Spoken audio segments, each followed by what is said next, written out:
Good afternoon and welcome to this edition of Border Report Live. My name is Rudy Mireles and I am your host here in Harlingen, Texas in the Rio Grande Valley of deep South Texas. On today's edition of the program, our El Paso correspondent Julian Resendiz is going to be leading a conversation with the leader of a group of relatives of the 9 American citizens killed by La Linea, also known as the Juarez cartel, back in 2019, and their push to have the federal government designate the Juarez cartel as terrorists, as well as the recent massacres and acts of terror being blamed on that group. But first, as always, let's go ahead and start by taking a look at what's trending across the border, starting with the Department of Homeland Security said on Wednesday that it has launched a federal immigration crackdown in New Orleans. Now, instead of being called Operation Swamp Sweep, which is the name we had been told initially, the name is now called Operation Catahoula Crunch. Now, a DHS spokeswoman says federal agents will target undocumented immigrants who are known criminals. Assistant Secretary Tricia McLaughlin said, quote, "Sanctuary policies endanger American communities by releasing illegal criminal aliens and forcing DHS law enforcement to risk their lives to remove criminal aliens that should have never been put back on the streets," end quote. Now, this plan calls for agents to arrest more than 5,000 immigrants over the next couple of months. Louisiana Governor Jeff Landry, a Republican, has said he welcomes the intervention in the Democrat-run city.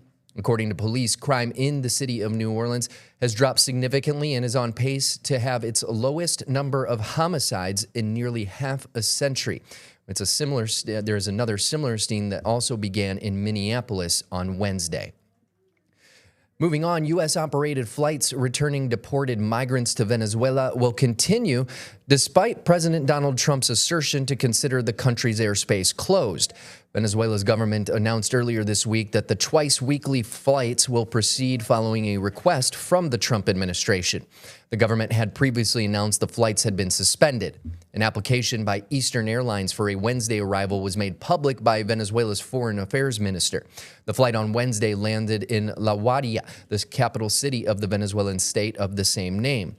The Venezuelans have been steadily deported this year after President Nicolás Maduro, under U.S. pressure, ended his policy of not accepting deportees. More than 13,000 migrants have been deported this year. Moving on, pollution in the Tijuana River Valley near San Diego is making people sick. Researchers are asking those who live in the area to get involved in a survey to figure out how the pollution is impacting residents.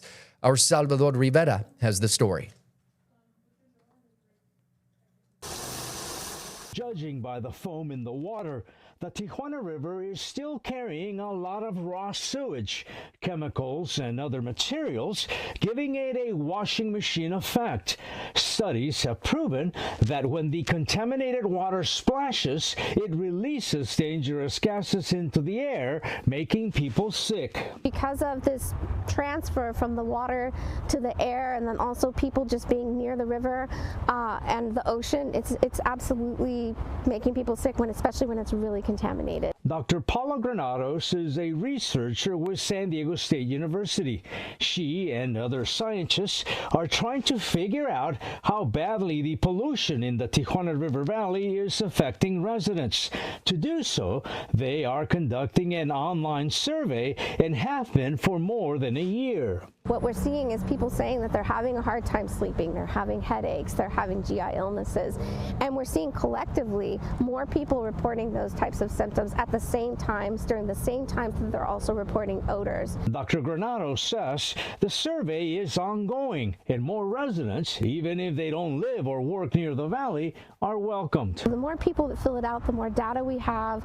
We definitely need more people from like National City and South Chula Vista and Coronado. We've got a lot coming from Imperial Beach and South San Diego as well, but we need all of the South Bay communities to participate so we understand if they're being impacted or not. We all really appreciate them telling us how they're feeling, because that's the only way we're going to figure this out. Sometimes they're not sick enough to go to the doctor maybe, but they still have to stay home from work or school. I think the bottom line is that the more evidence that we have, of how this is impacting our communities, the better off we are with coming up with solutions, hopefully faster, to stop it. This has been going on for too long. It needs to stop. People can take part in the survey by logging on to tjriver.sdsu.edu. There's wastewater flowing through this community that's full of sewage and chemicals, and it shouldn't be there. Nobody should have to live through this. Salvador Rivera, Border Report.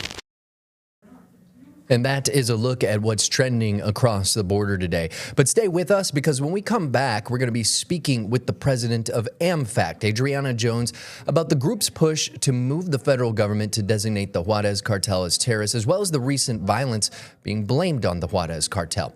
Stay with us. Border Report Live is back in 1 minute.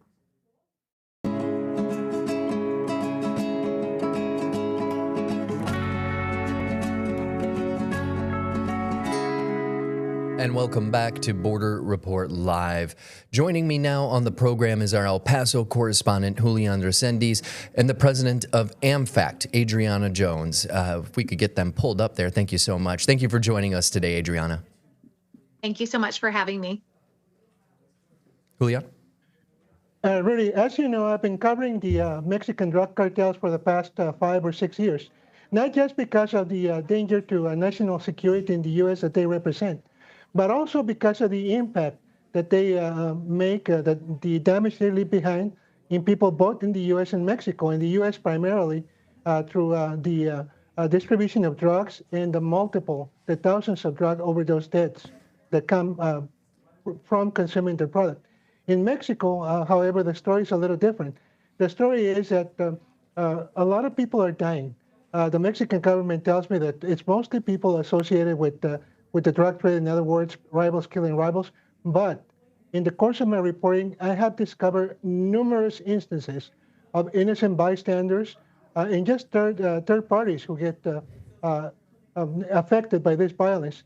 Unfortunately, that was the case in November of 2019, when a number of family members who were U.S. citizens were traveling from Mexico to the border, and something really bad happened. So, Ms. Jones, can you please tell us about why AMFACT was formed? Because it stemmed from that very regrettable incident. Thank you so much, Julia, and I appreciate the opportunity. So AMFACT comes from a place of extreme heartache. Like you said perfectly, both countries, Americans and Mexicans, are targeted by cartels every single day, but in different ways. On the U.S. side, we have fentanyl poisonings. You know, on average, 200 families getting the news every single day that they have lost a member to fentanyl poisoning. It is truly an epidemic. In Mexico, it's, to put it simply, the cartels are holding communities hostage. They are using terror. They are terrorists in every way that you could possibly define that word. My sister was massacred by cartels on November 4th of 2019. She was around a mile from her home on a road that she had traveled hundreds of times. It was 10:30 in the morning, broad daylight, tall blonde with 4 children, and they opened fire on her vehicle. They walked up, and when my 12-year-old nephew tried to escape, they shot him point blank. There were 2 8-month-old twins and my 10-year-old niece in the vehicle, along with my sister. And they then gave the order to burn it. So they burned them alive in the vehicle once they'd shot them up. This level of violence isn't perpetrated for any other purpose than to create terror so they can control those states, those regions, and those borders. The Agua Prieta border, which is just miles from where this took place, is the leading border crossing for fentanyl in the U.S. It is absolutely the exact same cartels that go out and mass murder people and do these types of terrible things, like the Juarez cartel in La Linea.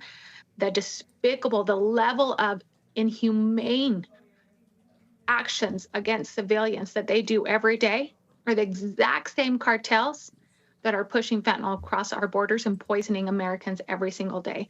They are the worst of the worst, terrorists in every definition of the word. And every single day that the Juarez cartel is not designated a terrorist is another day they grow more powerful, is another day that they continue to hurt American families. It's another day that we have to be afraid. They are only growing more powerful. Yes, Ms. Jones. Speaking of that, one of the reasons that we're speaking today is because the U.S. government has designated several criminal organizations throughout the Western Hemisphere as foreign terrorist organizations. And what that means is that the full force of the government, the American government, can go after their assets, can pursue them wherever they are. And I think we're seeing some of that in the high seas right now. Now, of those 8 groups that were so designated, and the 9th group that was recently designated from Venezuela, one group is glaringly missing, and I believe that's one of the quests that your organization is pursuing right now. Why is La Linea, why is the Juarez cartel not part of that terror designation? Can you tell us about your efforts at the legislative level to get this done? Absolutely. I'm still absolutely confounded on how the Juarez cartel and La Linea were not on that original list. To go out and kill American families like that and to be left off of a list is it seems impossible to me that they haven't been placed on it. That said, we have done everything in our power. The nonprofit that we created, AMFACT, which stands for American Families Against Cartel Violence, does seek to have the Juarez La Linea cartel designated terrorists. We believe that's a crucial step because not only will it allow the U.S. government to go after and use all of the tools at their disposal to go after them as terrorists, but it puts a lot of pressure on the Mexican government to keep those that have been arrested, to actually sentence them with the sentencing levels that they deserve and keep those terrorists off the street at the end of the day. I believe that the U.S. and Mexico have to cooperate on this. It's a binational issue. It affects Americans and Mexicans, and the only solution is working together. But AMFACT also seeks to find a way for victims to be able to tell their story. We know we're not the only Americans that have suffered by cartel terrorism. We know that so many families are heartbroken every single day. I truly believe that a victim-led organization will have a ripple effect for generations, that if we can find a way to help them find justice, to create systems within our legislation that can help them go after these cartels. First, by naming the Juarez and La Linea and other terrorist organizations what they are, terrorists, but also just give them pathways to seek their own justice. I believe that that's a start. Yes, Ms. Young. Now that you mention it, some people might be wondering, well, what makes La Linea special? Why were they not named? Maybe they're too small. Well, I can contribute some to that. According to the Treasury Department and other U.S. government agencies that I consult, La Linea is one of the main exporters of illicit synthetic drugs to the United States. According to the Treasury Department in the U.S., La Linea, Juarez cartel, exports daily large amounts of methamphetamine, cocaine, and fentanyl to the United States. Also, they are suspected of multiple criminal activities. And speaking of terror, what the unfortunate event that touched your family is not the only one that has happened. In fact, just recently, just a few weeks ago, just days ago, I covered a massacre attributed to this group that happened in a racetrack in southern Chihuahua. 7 people were killed. Police tell me, well, 3 of them had a criminal record. Well, what about the other 4? Were they innocent bystanders? And this just reflects, number one, the brazenness, the violence, the ruthlessness that is used by this group, and also the fact that this massacre in South Chihuahua a few days ago happened in a public place where there was a lot of members of the public, and it's not the only one. Earlier this year, I covered the discovery by the Chihuahua State Police of several mass graves just south of Casas Grandes, which is also very close to the U.S. border, to the state of New Mexico. At the time, I reported that the Mexican authorities pulled 40 bodies from those graves. I now can update everybody that the number of bodies that were pulled from that grave were 90. We do have pictures of that event, but it's just too gruesome to show. But it illustrates perfectly that this is an organization that is not small time. It's an organization that operates internationally through borders, and that also controls several smaller gangs here in Juarez. I've written numerous stories about the activities of some of the gangs that they employ, such as La Empresa, such as the Barrio Azteca. So it is a transnational organization. Also, and Rudy, if we can show this clip, earlier this year, just a couple of months ago, we covered the assassination, the murder of 3 police officers, 2 males and 1 female, who were ambushed by La Linea just because they encroached on their territory, like if they were rivals. Rudy, if we can play that tape, please. Having a slight technical difficulty there, Julian. Sorry about that. Yeah, I also cannot see your screen. We'll get that up for you.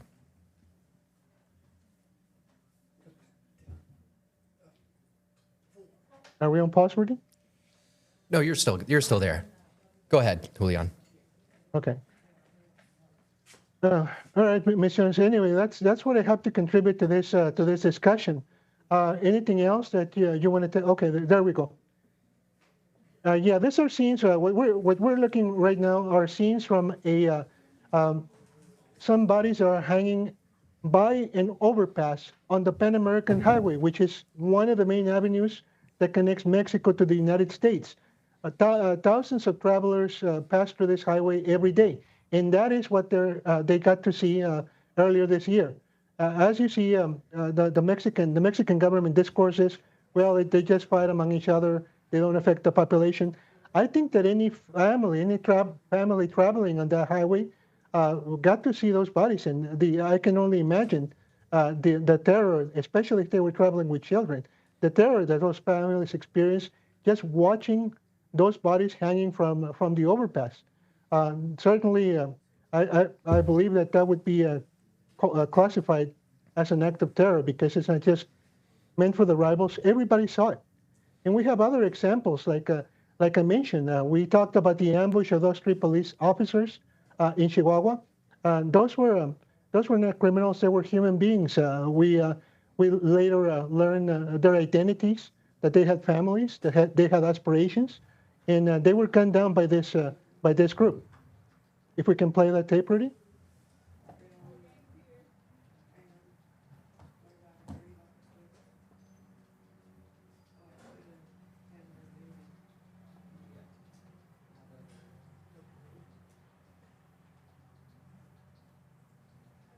We seem to be having some technical difficulties, but I think the point has been made.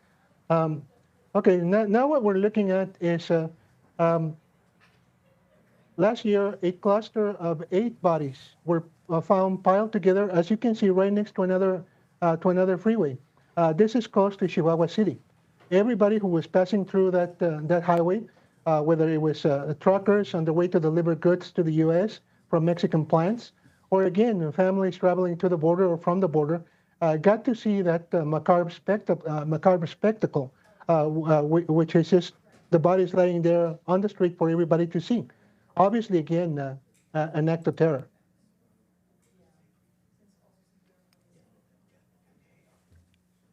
Rudy? Yes, Mr. Jones, I did want to ask, have you spoken to anybody on Capitol Hill about this push? We do know, for example, there are definitely former federal law enforcement that are behind this push. They have been for a few years, but have you been able to speak with anybody on Capitol Hill that's supporting this potential federal terrorist, or rather a terrorist designation? We have visited Capitol Hill on many occasions, spoken to different senators and congressmen. Unanimously, everybody who hears this story obviously supports me. I mean, I go in and it's pretty hard not to feel the pain of what happened. I believe most people are on board We have two bills that we have been working on that will be presented in Congress towards these efforts. And we're just trying to push to get them open. We haven't finalized anything yet, but AmFact is working very, very hard on that as we speak. And what do you think is kind of holding back the, our Congress from pushing this forward sooner? Is there anything that you think that might be, limiting them, or do you think it's just, the fact that there's not a whole lot of people other than groups like yourself talking about this more? So I'm hopeful because finally somebody's talking about it. People have been being murdered for a decade now. I mean, the numbers are astronomical. We did a study recently that proving that the numbers that come out of Mexico for murders per day in every state are actually fudged by up to 50%. So not only are those numbers horrific, they're actually wrong. It's double what you're seeing. And the amount of violence is, it's a tsunami level now at this point. And so I feel like there's finally some movement. As far as the reason they haven't been designated and they're not moving faster, I just think there's just a lot going on in the world. Mm-hmm. And you have to remind Americans that with everything going on in the world, this is what's happening on your border. This is crossing your border every single day. This is not something that can be put on the back burner. It is affecting you. I just can't even express, like, when you really go and look at the data, the amount of Americans dying every day due to cartel violence is horrific. Everything that Julian said is absolutely true. The fact that La Linea is very relevant. The Juarez cartel is very relevant. I wish they weren't, but they are. There are absolutely atrocious things happening on that border every single day. These cartels are becoming more and more brazen. They are crossing drugs. They are killing people every single day. And we honestly just need to do everything we can to stop them. We can't do enough. There has to be full cooperation between the U.S. and Mexico and everybody getting involved. And that's now something that you've mentioned twice, once speaking to Julian and once just now, is that cooperation between the U.S. and Mexico. And it just so happens that tomorrow, the Mexican president, Claudia Sheinbaum, is going to be in D.C. at the Kennedy Center, joining President Trump as the draw for the 2026 World Cup happens. If you had 5 minutes to be in the room with both President Trump and President Sheinbaum, what would your statement or message be to them in that room? Please, people are dying. Every single day, 300 families have to bury their dead. And don't tell me they're cartel members, because I know better. I know what these cartels are doing. Please work together. Mexico cannot solve this problem without the U.S., and the U.S. cannot solve this problem without Mexico. If we don't do everything in our power to stop this cartel terrorism epidemic, where will we be 20 years from now? The murders have absolutely gone off the charts, and they will continue to grow. The poisonings, the deaths from fentanyl, all of it will continue to increase unless we work together and do something about it. Let's get every one of these cartels on that list, starting with Juarez and La Linea, and keep going and do everything that we can. Well, thank you so much for your time today, Ms. Jones. Unfortunately, that's all the time we have for today, but we would definitely love to have you on the program in the future as your group works to get this terrorist designation on not just the Juarez cartel, but as you said, every cartel in Mexico. Well, thank you so much again. We've been speaking with Adriana Jones of AmFact on their push to get the federal government to label the Juarez cartel as terrorist. Stay with us. Border Report Live is back.